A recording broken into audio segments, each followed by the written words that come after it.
This is an ongoing project, so I'm really sharing thoughts, and I would love feedback and comments at the end. One caution, the N-word will be read in context. Okay.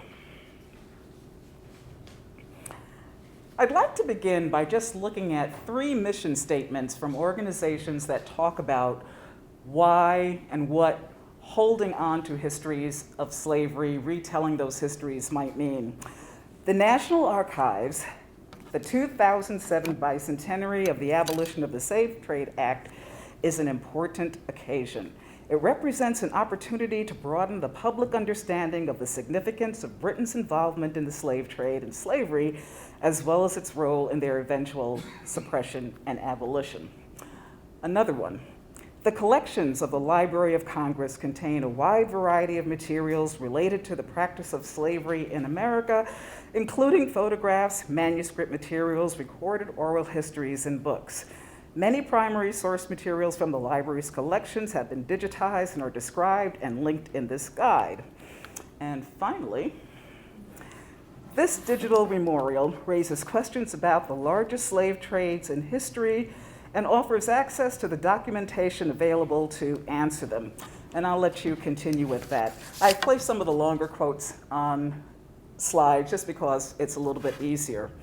But the sampling of these 3 curatorial descriptions from the British National Archives, the Library of Congress, and the Slave Voyages website, respectively, indicate that holdings in the histories of the transatlantic slave trade are vast and growing. Those studying the subject today have access to an unprecedented number and range of materials, narratives, ship logs, timelines, and much, much more. While these provide an opportunity to understand the system as never before, a crucial element always remains missing: the creative interiority of those placed in bondage. It is through this interiority that we can access the full humanity of those enslaved and objectified. Accessing this creative interior proves difficult, of course. Most archives offer a framed view of the enslaved, always through the eyes and interest of those observing them. And many in the latter group were unable to conceive that the enslaved had complex creative visions. Even when bondspeople authored their own stories, they were frequently mediated through amanuenses or through writers themselves who felt it in their best interest to adhere to strict conventions so as not to alienate potential allies.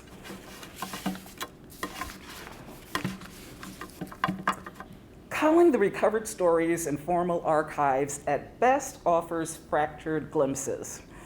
How then is it possible to know the expressive impetuses, the processes of those who were enslaved? To answer these questions, a quilt might be more useful than a tome. I'm not, of course, the only one engaging in this. Another scholar who is an example of this type of inquiry is Tia Miles.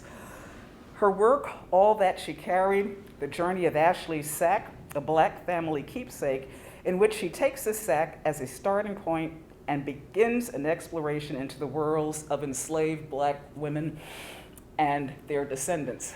It takes a lot out of me to read this.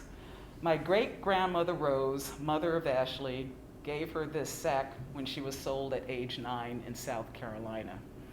It held a tattered dress, 3 handfuls of pecans, a braid of roses hair. Told her it be filled with my love always.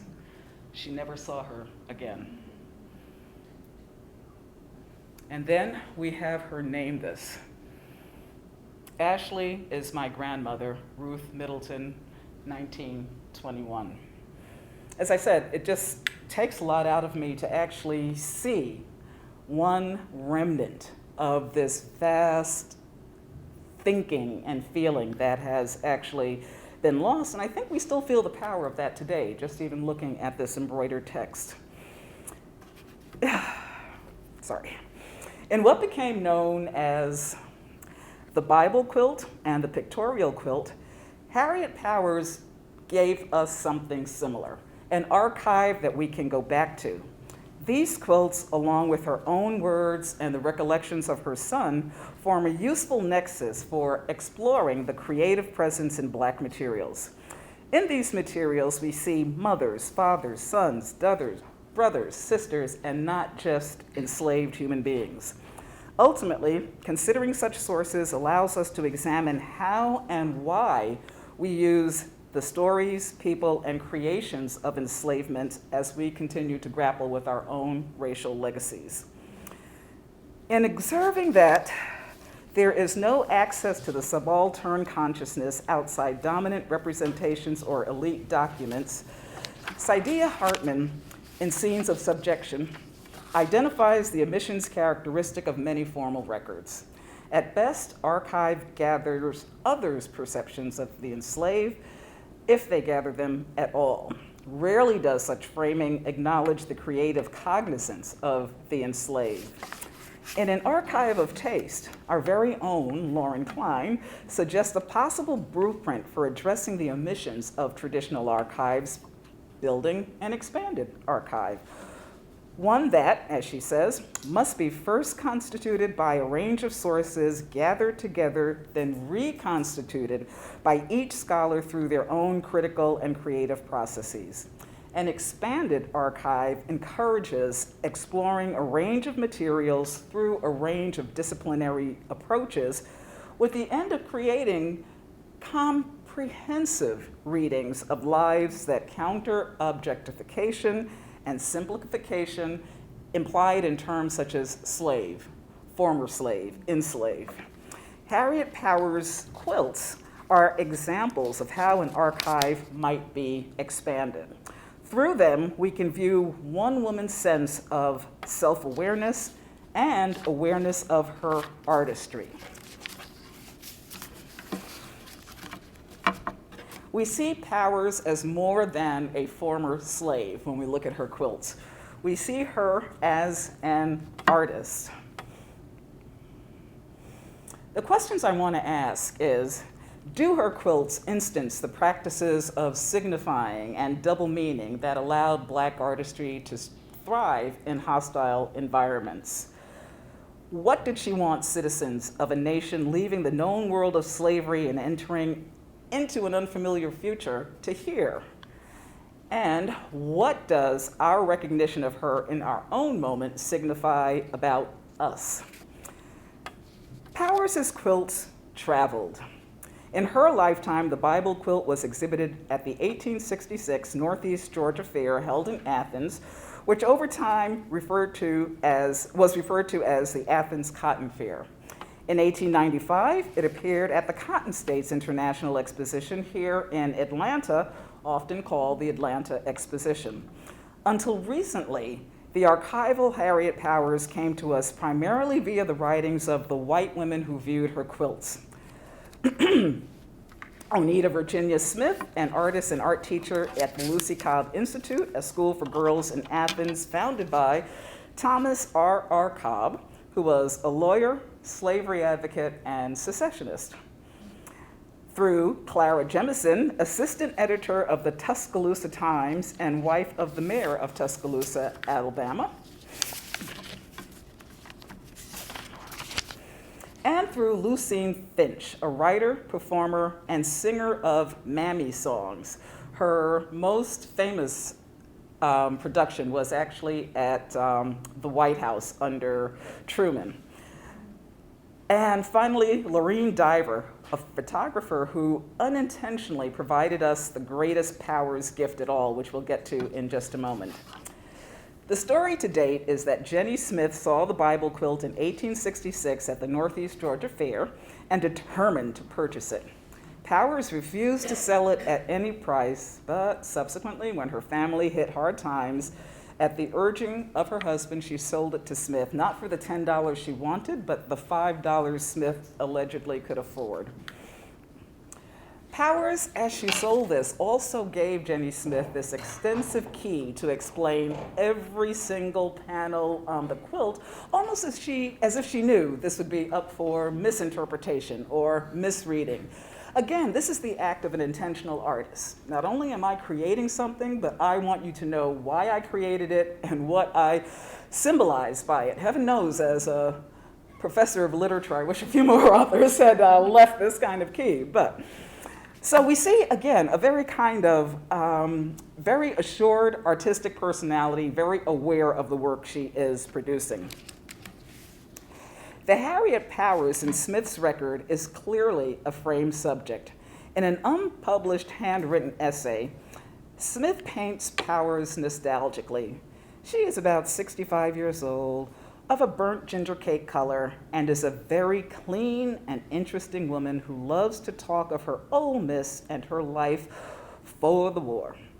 Those are interesting phrases that I'm sure most of you are familiar with, no matter what piece of 19th century, especially Southern literature, you might have read. So we see, in a sense, it's stock description. That she follows her description of Powers' color with characterizations of her as clean, interesting, provides a sense through negation of what Smith saw as the default position for blacks: unclean, uninteresting. Further, as she renders Powers' speech, Smith employs a pretty standard literary dialect, identifiable in characterizations from Harriet Beecher Stowe's Uncle Tom to Joel Chandler Harris's Uncle Remus. Smith's unskillful orthography constrains Powers' voice within the attendant racialized notions frequently associated with dialect: intellectual inferiority, lack of education, ignorance, impoverishment. Smith, with little knowledge of the internal grammatic orders, the internal syntax, the internal meanings of Powers' way of communicating, she transposes her in a manner that reinforces the social superiority and racial superiority Smith presumes. There was likely little in Smith's society that would encourage her to see Powers as her equal, but as a fellow artist, Smith certainly did realize the beauty of Powers' first quilt and offered it for inclusion in the Negro Building exhibition at the 1895 Cotton States and International Exposition. So I find it interesting that a black woman sells her quilt to a white woman who then possesses it and enters it into an exhibition that is designed to highlight black culture. The Cotton States Exposition was meant to trumpet the emergence of a new South, moving from antebellum agrarianism to postbellum industry. At the fair, the Negro Building essentially displayed black achievement: paintings, photography, sculptures, and performances. It made the building a showcase for black art, while debates and conferences and lectures made it a network for black progressive strategizing. It was here that Clara Jemison, and we can see Powers' quilt in that bottom right-hand square. It was here that Clara Jemison saw the quilt, and in an article that was later syndicated in the New York Evening Post and Ladies' Home Journal, spread the word about the Negro Building and Powers' quilt. In her extensive description of the quilt's panels, Jemison adopts a framing similar to Smith's. Of the quilt, she writes, "The result would be amusing if it were not curious, as a study of the impressions of an unenlightened mind when told of things she cannot understand." As astute as she was in reading the panels, Jemison was less astute in reading Powers as a mindful artist, seeing her instead as an unsophisticated maker of the quaintly primitive. Another contemporary source informs us about Powers' Bible quilt, and this is Lucine Finch. One might not expect that an author of Southern nostalgia stories and performer of the signature production, Her Mammy Stories, based on tales told by the black woman who took care of her family, we wouldn't think she would appreciate Powers' artistic agency, and we'd be right. In her assessment of what is necessary to appreciate Powers, Finch's racialist delineation becomes evident as she wraps Powers in lost cause Southern nostalgia. She writes, in order to fully comprehend the wonderful imagination wrought in mystic symbols to this old quilt, one must really know something about the Negro himself. more especially about the old-timey Negro who is so fast and so tragically disappearing. And I don't think the gendered language here is accidental. It really does indicate how erased Harriet Powers is, as Black as female. Finch continues by concluding that theological concepts so important to Powers were beyond the capabilities of Black cognizance, stemming instead from sentiment. The older type of Negro reduced everything, God and angelic hosts, to the level of his own understanding, the personal equation entering largely into his conceptions of such high manners. Finch's dismissal of Harriet Powers reminds me of someone like Thomas Jefferson, who in Notes on the State of Virginia, wrote that he had never, I'm paraphrasing horribly, he had never met a Black person who could articulate more than a statement. Poetry, art, all of that were out of their comprehension. Finch's obtuseness is further seen when she misreads lines from the spiritual "Every Soul Got to Confess" as an indication of the Negro's religious belief without noticing the double voice message of accountability that would make this a cautionary tale to those supporting racial inequality. She concludes her reading of Powers' quilt squares with an assessment written with a condescending maternalism that stresses simplicity, pathos, and patience that became the hallmarks of 19th century representations of Black being. There is a certain wistfulness about the old quilt that touches something fine in us. It is the unbidden pathos of any simple expression that comes from the deep heart, where sincerity bides her time in infinite patience. Powers' quilts, fortunately, undo her framing. Through them, we have access to her own language, her own voice, and her own imagery. Each of us can come to her quilt and hear, read, see, feel, all at the same time, because quilts allow us to do that. They engage all of our senses, and we can interact with them on many, many different levels. The power of quilts to signify, I think Alice Walker does a beautiful job of showing what they signify and how they signify differently in her short story, Everyday Use, where two sisters have inherited a quilt and one wants to treat it as a museum artifact and the other wants to treat it as an object of comfort, something that she can hold on to day, remember her family, and wrap around herself. And there's also the kind of ambivalent feeling that Alice Minster, who is a research librarian at the Library of Congress and also the great-great-great-great-granddaughter of Harriet Powers, and she says these are obviously public treasures when she speaks about the quilts. And then she goes on, but they're also a piece of my family history. As Black people, we don't often get much passed down, she said. So it's a little emotional. That to me is the beauty of a quilt. It means something to everyone who sees it, and it's a way of considering multiple ways of knowing, multiple ways of understanding. In the public record, Powers' quilts come to us through commentary external to their traditions. These accounts do not account for the ways the quilts place Powers within Black creative traditions. The metaphor likening the Bible quilt to a sermon in patchwork certainly evokes the religiosity that many see in Powers' works, but it also invokes Black theological and rhetorical traditions to which sermons and preachers were central.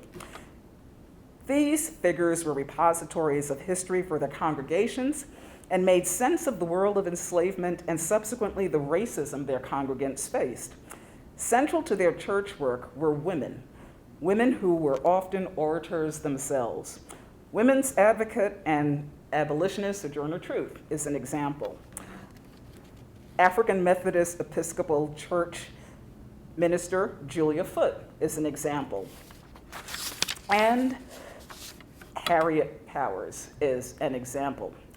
As the words of her rhetorician counterparts, Powers' quilts also, through their imagery, through their visions, express her inspirational sources. She becomes an exhorter with a needle and thread. Often the sermons resulting from these visions criticized American racial and religious hypocrisy and celebrated women's voices as they tried to build a Christianity more in keeping with their worldviews. I would argue that in some ways, Harriet's Bible quilt does exactly the same thing. So they speak in their own way. One last name is important to augmenting the established archive of Harriet Powers, and that is Lorene Diver. Diver was one of many who, upon seeing a Powers quilt, sought to purchase it, though to no avail.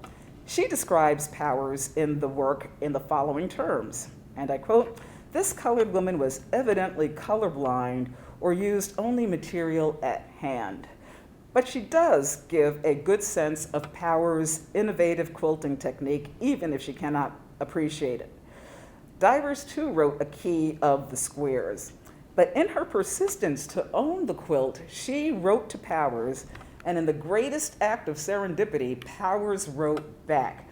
And so we have one piece of written, I'll show it to you in a minute, I'm just trying to figure it out. It's a letter, but it's also an autobiography.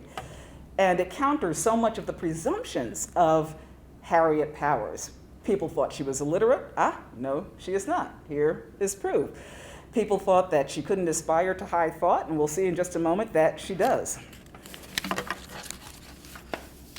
Smith, Jemison, Finch, and Diver provided the record-shaping understanding of Powers as well as her quilts.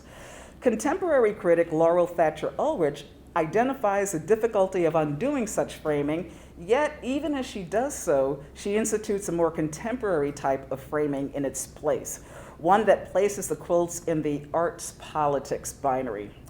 Of Powers' handiworks, Ulrich observes, quote, "Her quilts do not convey a political agenda. They speak with prophetic voice. She read the signs of Christ coming in the heavens of God, judgment in the common things of earth, like the ticking cloth in the house of Bob and Kate Bell of Virginia."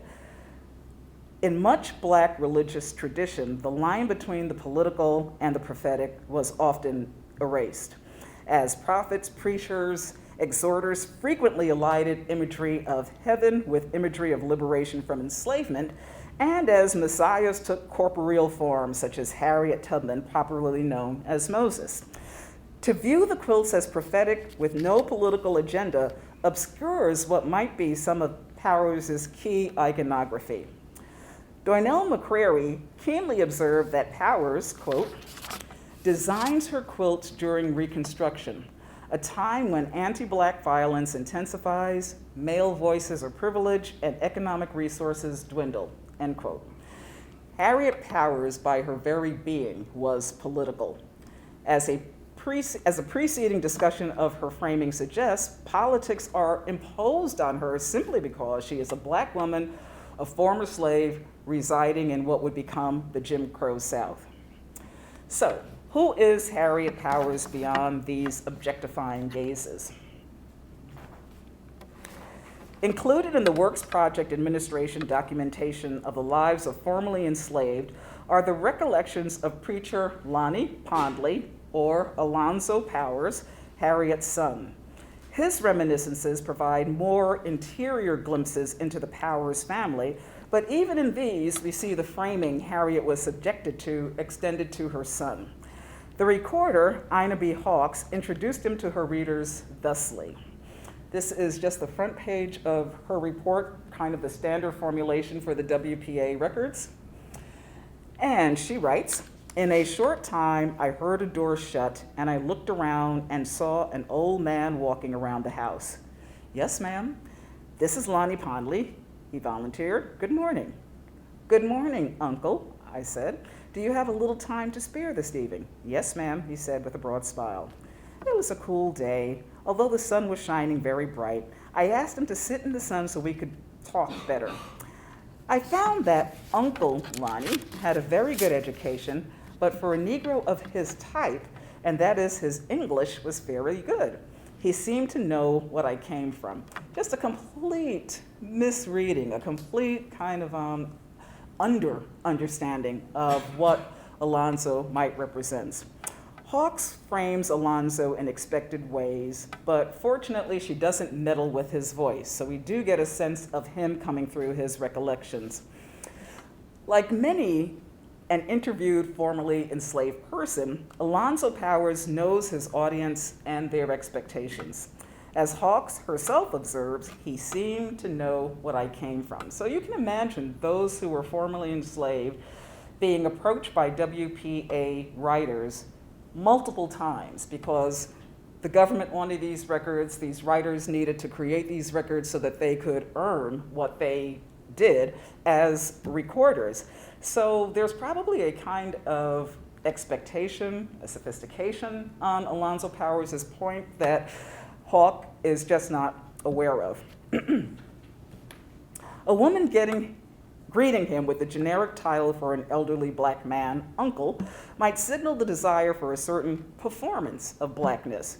And this is part of what Alonzo Powers delivers. He begins his recollection, "I was a slave, miss, but a happy one." He continues, "My young mistress and master's names were Nancy and John Lester. My father's master's name was Jimmy Nunn. He lived on the Danielsville Road. My father would have to get a pass from Mr. Jimmy to come see my mother.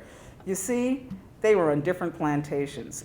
He got to come see my mother twice a week. If he slipped out without the pass, the patrollers got to him. And if he outrun them, he got back to his master's. He was safe, but if he didn't, he got a whipping. 25 licks was what he got." So we have gone from "I was a slave, miss, but a happy slave," to the actuality of what the patrols did to the enslaved. And he goes further. He may have been a happy slave, but between his recorded lines, we see all the impediments faced by the enslaved. What it takes to keep family, what it takes to keep a realization that you are still another human being. His father must get permission to visit his wife and his children. Alonzo Powers' recollections show masking at its best. Knowing that sincere expression of ideas and emotions could be catastrophic, many enslaved adopted the tradition of creating a surface narrative that frequently hid their awareness of and revulsion to the protocols of the institution. Closer examination reveals that Powers' details of his life are strategic, pairing ostensibly happy memories with details of the dehumanizing practices of slavery. Some of our happy days was when we hauled up the corn and we could swing on the wagons. They were sure happy days, you know, miss. In slavery times, any of the slaves was disobedient, their owners would hold them till the speculators came around. Then they were sold. If the women had children, it made no difference, they had to leave them. Or if the man had a wife, he had to go just the same. So again, we see that pattern, oh, wonderful happy times, but children were sold from their parents. Men were sold from their families. Powers also elaborates on the manners in which the enslaved resisted. When we had big dances, the patrollers would be in the middle, us slaves would be on each end, and if the patrollers made a start to arrest one of the Negroes for disobedience, we would always have a fire and one of us would dip up a shovel of hot coals and throw it at them. By the time they got through dodging the hot coals, we would be gone home to our white folks. Masking was necessary to hide the interior from the scrutiny of slave owners. In another remembrance, Alonzo recalls the passing of his master and the performance signifying the slaves and the performance of signifying. They called old John in to pray for master. He was a big nigger. His prayer was, "God bless young master in the war and give them their victory and bless old master and mistress at home." Going home, his wife Mary said, "John, how in the devil do you ever expect to be set free and you praying like that?" Old John looked at Mary and said, "God knows what I mean." Perfect signifying. Saying something, meaning its total opposite. In the conventional sources scholars use to gain information about the past, Public documents such as tax records tell us the Powers regularly paid poll taxes, and this attests to Armstead, Harriet's husband, ability to care for his family. In Alonzo's oral reflections, however, we are able to access the family's focus on values beyond daily sustenance, such as the importance they placed on education, a value shared by many emerging Black citizens in the postbellum period. In recalling the time of surrender, which is what he calls it, Alonzo captures Black initiative and Black futurity. That's where I began another life miss. I was 10 years old. My father sent me to several different schools. We stayed on the old plantation, though. My father and mother could stay together now, and they worked, and we had plenty. I kept going to school, walking 14, 15 miles every day, but I liked it, and I finally got my license and taught for several years. This is the kind of material that framing never includes. We find out what's important to the family, and we find out how they achieve their actual goals. At the end of the reminiscence, Hawks observes, Uncle Lonnie sat quiet for a moment, as if he were seeing something and everything over again. He took a long breath and smiled. Lord, miss, them was some days. No reason is given for the quietness, and to paraphrase Toni Morrison, the unspeakable still remains unspoken. But it is precisely to this silence that we must turn. We must ask why the lacunae exist and recognize that archival silence skews understanding of history and confounds our understandings in the present. The one document providing the most significant insight into Harriet's interior landscape is her own. Early scholarship has always characterized Harriet Powers as illiterate, but a letter to Laureen Diver, discovered by independent scholar and quilter Kyra Hicks, disabuses us of that notion. Aside from a brief reference that Nancy Lester was her mistress, the rest is all about Harriet Powers. Her learning, her quilting, her marriage, her family, her accomplishments, in her own words. We learned that she was born 8 miles outside of Athens, Georgia, that she commenced to learn at 11 through white children learning by sound. And this could be called pedagogy because we have seen it so many times in the recollections of formerly enslaved people, talking about how they tricked, connived others to teach them to read. She married Armstead Powers in 1855, and when she became free, they moved to Dundee, Georgia. At the Colored Fair Association of Athens, her quilt took first prize. She was a member of the Mount Zion Baptist Church, and it is here that we learn of another quilt that she was proud of that doesn't survive to this day, the Lord's Supper. The sentence following its mention notes that it had 2,500 diamonds. I can't even imagine how you put that together into a masterpiece like she does. Her crafting and selling the Bible quilt to Jenny Smith is mentioned as its exhibit at the Atlanta Exposition. We learn that she is the mother of 9 children, 6 dead, 3 living, and at the time of this, she is 58. She notes that rumors of her death are exaggerated and mentions her presence at the Atlanta Exposition and presenting the governor of the color department, and I think that's most likely I. Garland Penn, who was a publisher and a newspaper historian, with a Christmas gift of watermelon chutney. She signs this document, "This I accomplish, Harriet Powers." No pathos here, only the sum of those events that are valuable to her, only the ways of reading her that she wants to be read.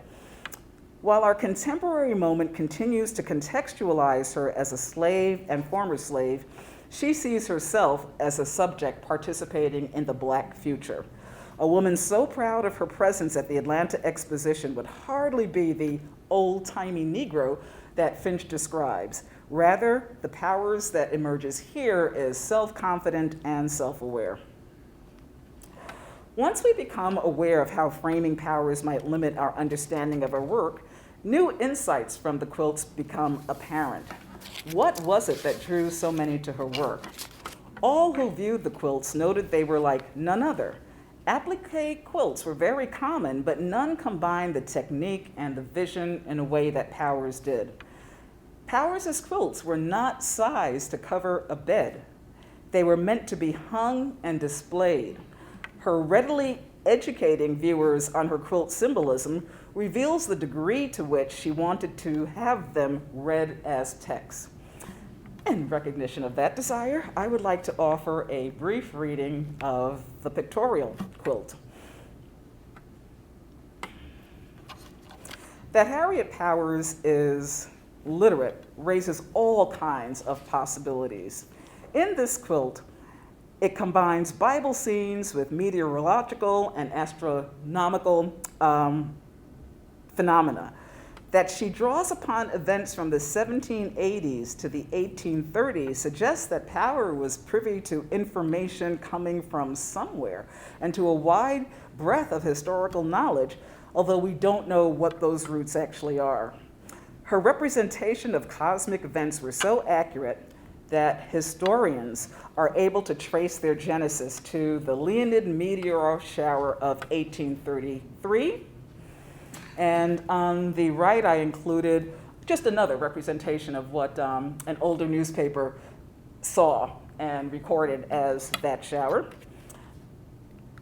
Also, the deep freeze on the left of February 10th, 1895, that brought temperature in Georgia to below zero. And on the right, Black Friday, May 19th, 1780, when forest fires in Canada and New England caused a dark day in the South as the atmosphere filled with smoke. So how she gets to all of this, to include this in a quilt, is the book that Angela will be writing once she graduates and receives her PhD. Okay. Powers' cosmic imagery is accompanied by biblical scenes that elaborate on themes rooted in Black theology. There is a sense of a just God who will side with the marginalized. There are warnings of what will happen to the souls of those who do not heed. The overall narrative arc embodied in the quilt, the creation, suffering, and redemption, was one of the most popular themes in Black rhetorical traditions.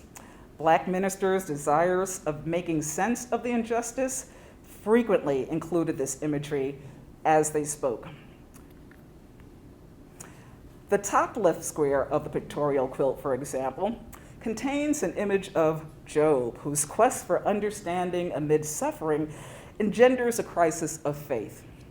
As a character, Job repeats himself in African American literature, song, and sermons. Many Black preachers and writers use Job to contextualize the suffering within slavery, and following emancipation, his figuration served the same purpose, mitigating an intractable racism.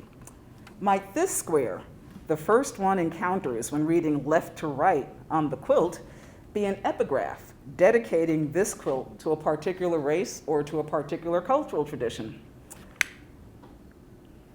It is, however, the square depicting Jonas about to be devoured by the whale that I find most enigmatic.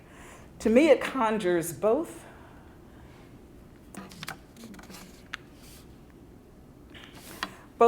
the Zong massacre and the many stories of Blacks choosing the depths of the Atlantic rather than enslavement.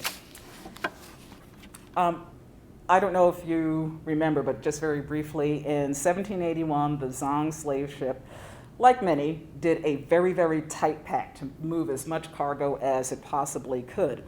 But as many of the enslaved began to sicken and die from disease and malnutrition during the trip, they started jettisoning bodies over the side. J.M.W. Turner, I don't know if you can see it here, there is a leg here that is popping out from the depths of the ocean. That was his rendition. And the sketch at top is Africans thrown overboard from a slave ship, Brazil, circa 1830s.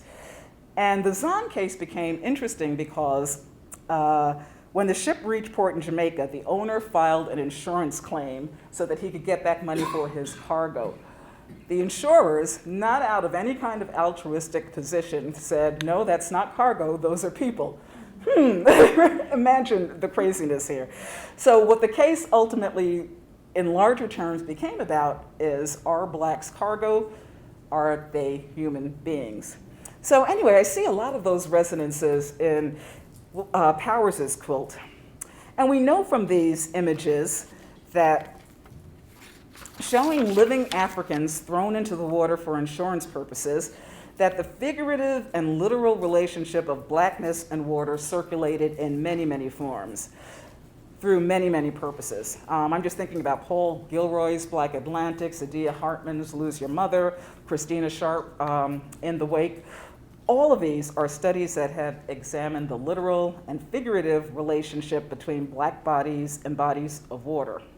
How available these tropes of the Zong or the Brazilian slaver were to Powers is never going to be known, but in her home state in 1803, a mass suicide took place at Igbo Landing on Dunbar Creek on St. Simon's Island here in Georgia, Glynn County.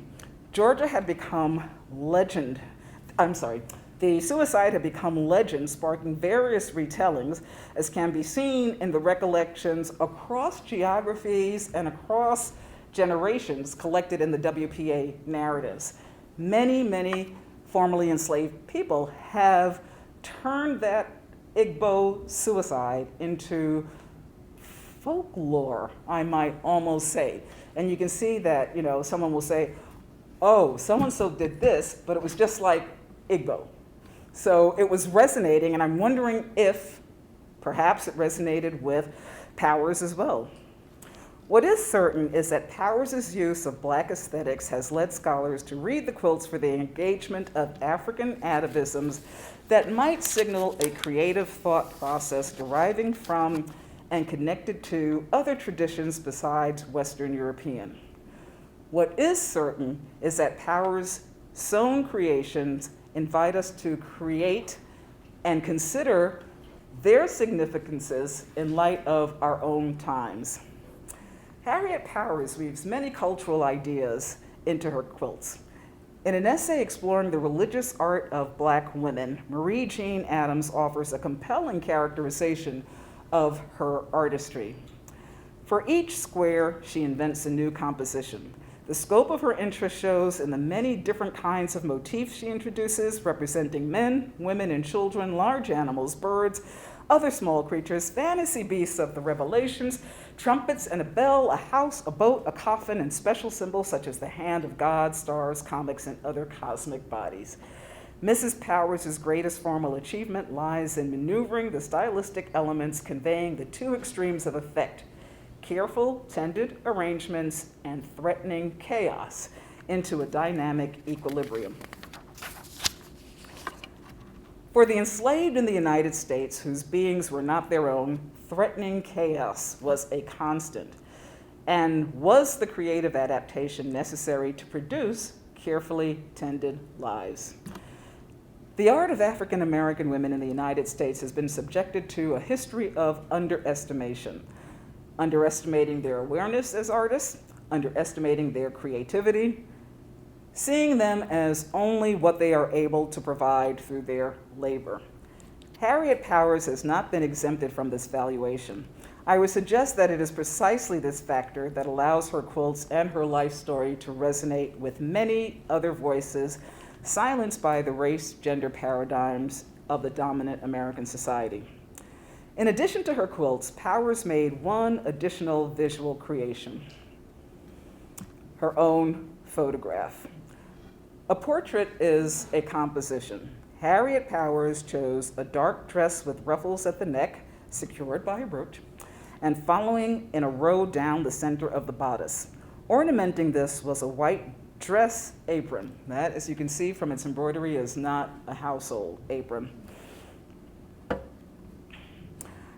It was appliqued with a sun that is clearly visible, and in the middle of the bottom of the apron, a similarly applied cross can be discerned. The elegance of Powers' self-presentation places her in line with a long-standing Black practice. At a time when contemporaneous portraiture frequently considered the caricature, or worse, we have Black creators who use portraiture to assert their own humanity. Their portraits were dissonant with images of Western art. As subjects, they were always in formal dress, sometimes holding a book, as is the case of Olaura Equiano on top, or Phyllis Wheatley holding a pen, her hand to her cheek in pensive mode as she prepares to write. And that image has been attributed to Scipio Moorhead, who is a person of color of Jamaican descent and an artist. Hard fact, hard direct lines, not easy to draw, but that is a general consensus right now. With these images, Black creators undermined common representations of Blackness in favor of more complex, nuanced portraits that were assertions of humanity. Powers requested multiple copies of the image, no doubt to use them, as many did in the 19th century, as a calling card, to announce her as an artist, to announce her as a practitioner, a businesswoman, and of course, a human being. In the late 20th and early 21st centuries, Powers and her quilts have become useful sites for many varied constituencies. So much so that we must ask, to what uses is our contemporary culture putting Harriet Powers? With the 1970s rise in the appreciation of quilting as an art, she became a feminist icon to many women quilters, particularly those of colors who argue that thinking of quilts solely as utilitarian works reinforced hierarchies of taste, relegating a genre of women's creative expression to the bottom. Awareness of Harriet Powers and her creations grew proportionately during the mid-2000s with Black History Month celebrations. In her county, her hometown, a notation in the University of Georgia's student newspaper, The Red and Black, is one example. Monday, February 19th, Harriet Powers, a famous Southern quilt maker, was born into slavery near Athens on October 29, 1837. And that's it. I should also point out that that isn't just one February notation. Every single month we can reliably wait for the Red and Black to issue its pronouncement of Harriet Powers' birth. A course in the OSHA Lifelong Learning Institute of UGA is another, Hands That Can Do, African American Quilters, Their Work, Their Stories. My favorite is a bus stop. Inspired by her quilts and placed on US Route 78, the Atlanta Highway, just beyond the Mitchell Bridge Road intersection. On a national level, Grace Cavalieri, Maryland's poet laureate, wrote a play about Powers that has been produced and performed. It uses a reproduction of the Bible quilt as a scene element, and according to one reviewer, when Harriet Powers' beautiful Bible quilt appears on stage in Quilting the Sun, it is an applause-generating showstopper for a play where common threads of dreams, rituals, faith, and family are stitched together against a backdrop of religion and racism. Sorry, I think my reading editorialized a bit, and that was not completely intentional. But at any rate, between a bus stop and the play, between the recognition of her as an icon of Black history, what are the ultimate meanings? What do we learn about Harriet Powers? These symbols, while lovely, provide no context to the power of her quilt or to the gifts that it took to actually make them. I mean gifts in the broadest sense possible.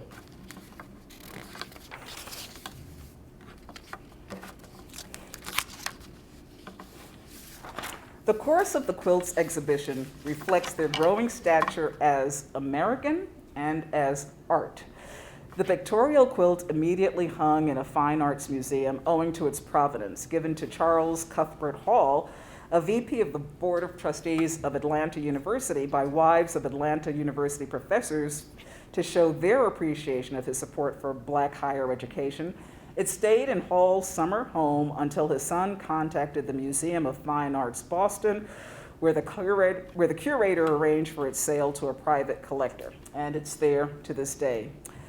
From 1969 to 1975, the Bible quilt first appeared at the Smithsonian National Museum of History and Technology now the Smithsonian National Museum of American History.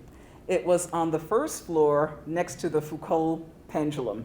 So I think in some ways being proximate to the Foucault pendulum for a woman who was so fascinated with the cosmos might be appropriate.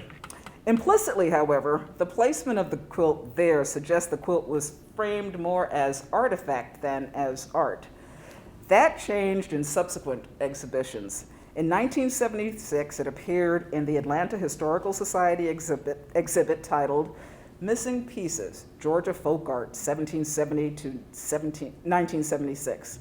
And in the same year, it appeared in Metropolitan Museum of Art that showcased it in selections of 19th century Afro-American art. So we see how the quilt is being presumed is changing. I'm not sure it's for the better or for the worse, but it is changing. But public exhibitions notwithstanding, Harriet Powers risks being lost again to a different kind of invisibility. That one using underrepresented voices in history for their own ends. We must be attentive so that we do not re-commodify the creations of those who were once commodified themselves. Without attention to the creative interior, our attempts to redress lapses and silences come dangerously close to still viewing things and facts, not people and truths. The celebration of recovering yet another lost talent in African American culture should not blind us to the institutional resistance that made recovery necessary. It should not lead to a feel-good hug, but rather to the investigation of the deeper legacies of owning humans. Harriet Powers' quilts have done their work. They realize their creator's intentions, and in that, they continue to preach to those who are willing to listen. Thank you.